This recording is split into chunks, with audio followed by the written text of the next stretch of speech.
I'm not a legend by birth. I was a young child from Liverpool, raised by my Aunt Mimi after being split off from my parents in the post-war era. Even though there was music, there was always a feeling that something was lacking. The voids were filled with music. I had no idea how my life would change when I picked up my first guitar. All I knew was that it gave the world a little more meaning. We wrote songs that made people laugh, cry, scream, and think. Meeting Paul was a game changer. Then George and Ringo arrived. We were the Beatles all of a sudden. It was a beautiful chaos that was loud and crazy. However, celebrity is an oddity. It simultaneously uplifts and deflates you.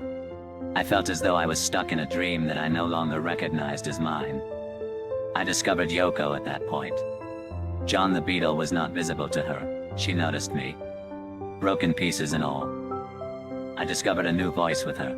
A voice for protest, love, and peace. Together we created art that perplexed people, transformed hotel rooms into protests, and transformed silence into sound. But that was the point. Our goal was to awaken, not to amuse. Many believed that I would disappear after the Beatles disbanded. However, I felt liberated. That freedom gave rise to Imagine. It was my heart on a piano, not just a song. A dream without boundaries. A prayer without religion. I erred. I harmed those I cared about. I was lost, angry, and looking. However, I continued to believe in the power of truth, words, and songs. I wasn't attempting to be flawless. All I wanted to do was be honest. It ended just as I was starting to feel at ease. One bullet. One moment. However, if someone is still listening, perhaps a voice doesn't truly die.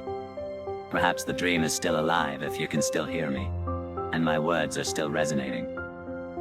Picture a world at peace. Think about love. Assume that it is still feasible.